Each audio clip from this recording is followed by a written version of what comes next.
Estos días la Universidad Andina Simón Bolívar, sede Ecuador, está desarrollando la 8ª Conferencia Internacional de Crítica Jurídica, en conjunto con la Universidad Nacional Autónoma de México. Participan 7 países, entre ellos Brasil, el mismo México, Venezuela, Perú, Argentina, bueno, Cuba y por supuesto Colombia. Y estamos compartiendo en estas jornadas con el colega colombiano Carlos Arturo Gallego Marín. Carlos Arturo es politólogo y jurista. Es docente e investigador del Centro de Investigaciones Sociojurídicas de la Facultad de Jurisprudencia de la Universidad de Caldas. Hace poco compartimos también en Manizales un evento sobre justicia constitucional y justicia transicional. Y en el marco del interés por los procesos regionales que tiene la Universidad Andina, queremos preguntarte sobre el proceso de paz en Colombia. Y bueno, ¿cómo podríamos entender esto que se ha llamado el marco jurídico para la paz que produjo la Corte Constitucional de Colombia? Muy bien, muchas gracias por la invitación, por el interés en estos procesos colombianos que sin duda tienen un reflejo regional y concretamente latinoamericano. El marco jurídico para la paz es mucho más que una ley, es un acto legislativo que para nosotros es una reforma constitucional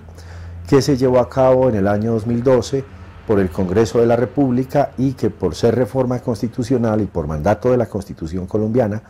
tiene que ser llevada a examen de la Corte. La Corte Constitucional colombiana, creada a partir de 1991, falla en el mes de agosto, a finales de agosto de este año, hace muy poco, y su fallo es declarar que ese marco jurídico para la paz, esa reforma constitucional, ha sido declarada exequible en el sentido en que no es violatoria de la Constitución. La Corte Constitucional ha llamado la atención sobre algunos asuntos de preocupación nacional e internacional, sobre todo en lo que tiene o hace relación a los derechos de las víctimas. Pero en este momento el marco jurídico de la paz ha salvado el examen de la Corte Constitucional, lo que tenía en vilo no solamente a la academia sino al gobierno, porque es necesario para continuar adelantando estos acuerdos con la guerrilla de las FARC, que ese marco jurídico no fuera declarado contrario a la Constitución colombiana de 1991. Ese marco jurídico para la paz tiene un concepto que me parece trascendental explicarlo un poco más, que es el de justicia transicional. Entonces te pediría que nos expliques un poco la dimensión de esto que se llama justicia transicional y después qué oportunidades ofrece al proceso de paz. Bueno, este es un concepto problemático, polisémico. Hemos venido incluso promoviendo desde la academia, desde la Universidad de Caldas, en concreto la semana pasada, como lo anunciabas, un congreso, un encuentro internacional para conocer los elementos de justicia transicional que se han tratado en otros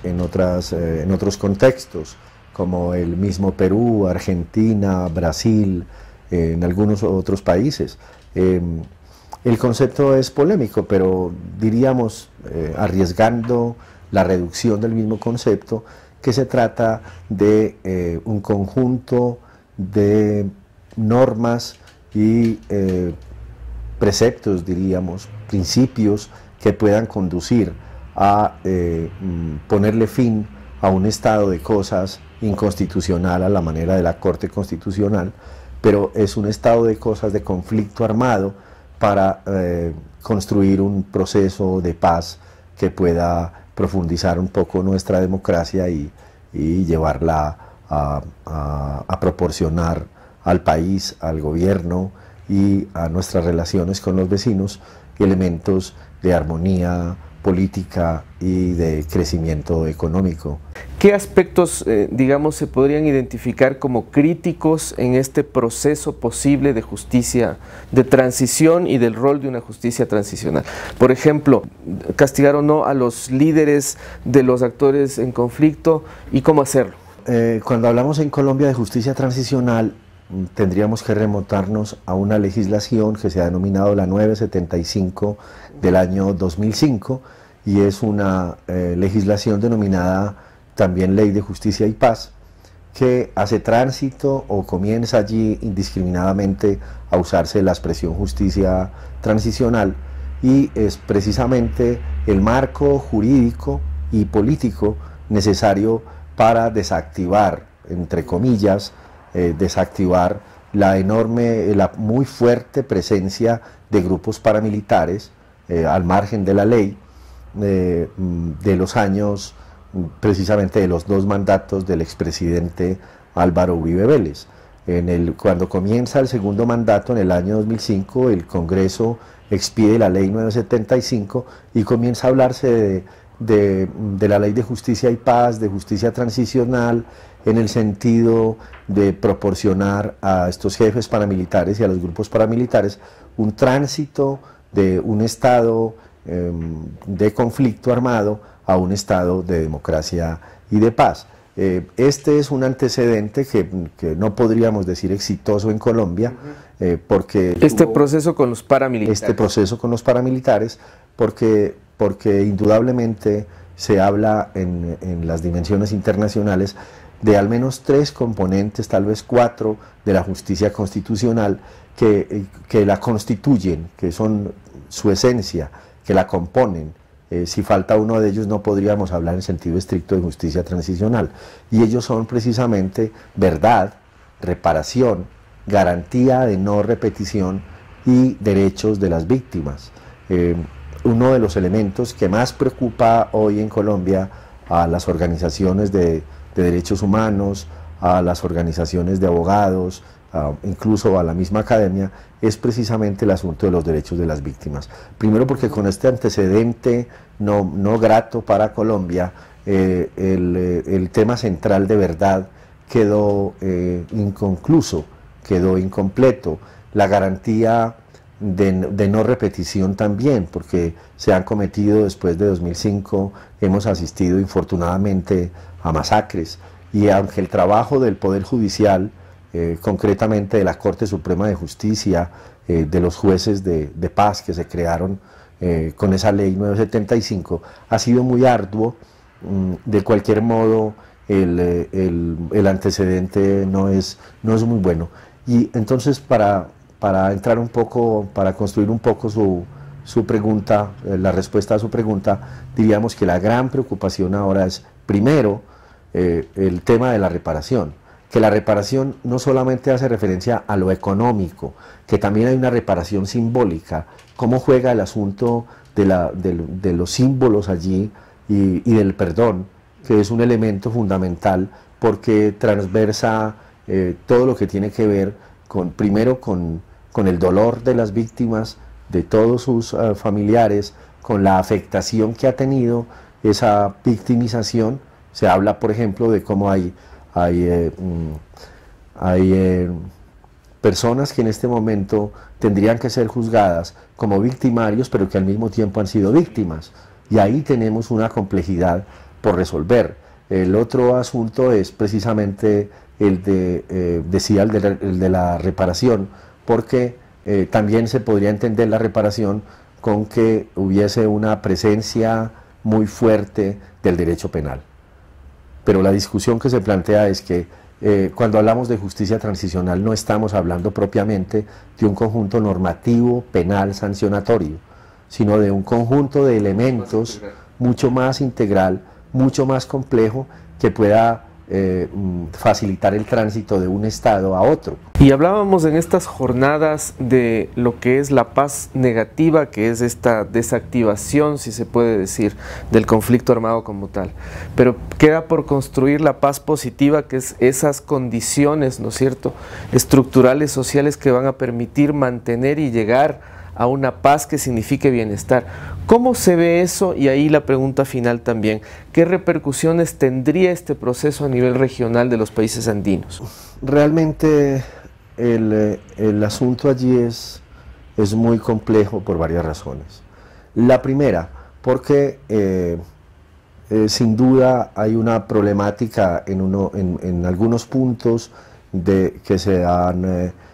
han puesto en el acuerdo primero, en la declaración primera con las FARC en La Habana, y uno de ellos es que la guerrilla de las FARC ha manifestado que no va a desarmarse, por lo tanto allí no podríamos hablar de paz negativa. Y si nos referimos a la paz positiva es mucho más complejo porque allí estamos hablando de recursos económicos, porque la paz no es solo ausencia de guerra, también es la paz, es justicia social, y los niveles de desigualdad social en Colombia siguen siendo muy altos, el 20% de la población está en altos niveles de pobreza, se afirma incluso por las instituciones de estadísticas del propio gobierno, del Departamento Administrativo Nacional de Estadística, que podríamos estar hablando de un 20%, un 20% de la población es nada menos que 10 millones de personas en ese estado, 8 o 10 millones de personas. Igualmente la irradiación de estos acuerdos en el nivel regional también pasa no solamente por lo económico, sino por el compromiso que tienen las fronteras, la frontera con el Ecuador, la frontera con Venezuela en especial, que tienen las fronteras en el tema de la insurrección armada. Es decir, cómo en esas fronteras todavía hay presencia armada que está a la espera de un acuerdo, y si no se puede concretar el desarme, tampoco podríamos decir que le podemos garantizar a nuestros vecinos una armonía política internacional que nos permita intercambiar nuestros saberes y nuestros conocimientos y también nuestros productos sin los inconvenientes propios de la presencia de la guerrilla en las fronteras. En todo caso, la cooperación de las universidades me parece un aspecto clave de las universidades de la región para poder reflexionar sobre estos temas y quizá llegar a concretar cuestiones como propuestas o por lo menos el seguimiento crítico de estos procesos, ¿no? Claro que sí, porque ahora que el marco jurídico para la paz ha sido declarado exequible por la Corte Constitucional, lo que sigue es una construcción muy importante, y es cuáles son las normas en las que ese marco jurídico se va a expresar a través de la sociedad. Y esa construcción se hace no solamente en la academia, no solamente en el Congreso, en el Senado y en la Cámara, con los grupos políticos y con los partidos, sino también y muy especialmente con las asociaciones de víctimas, con las propias víctimas, y eso creo que lo viene haciendo bien la Dirección de Justicia Transicional del Ministerio de Justicia y del Derecho en Colombia, porque viene recorriendo las diferentes regiones del país, reuniendo a las víctimas y a los representantes de las víctimas y a las organizaciones de defensores de derechos humanos, porque hay que construir, por ejemplo, una idea importante que se ha manifestado de las experiencias anteriores que han tenido otros países vecinos y lejanos, y es precisamente el tema de las comisiones de verdad. Como sin verdad no habría reparaciones, y sin reparación no podríamos hablar entonces tampoco de un tránsito al perdón, y por lo tanto la justicia transicional se nos quedaría solo en retórica, lo cual sería inconveniente no solamente para el país, sino para la región y para nuestros vecinos. Muchísimas gracias, seguiremos atentos a estos procesos. Reitero mis agradecimientos, profesor Carlos Arturo Gallego Marín. Muchas gracias a la Universidad Andina Simón Bolívar. Gracias, doctor Marco. Gracias.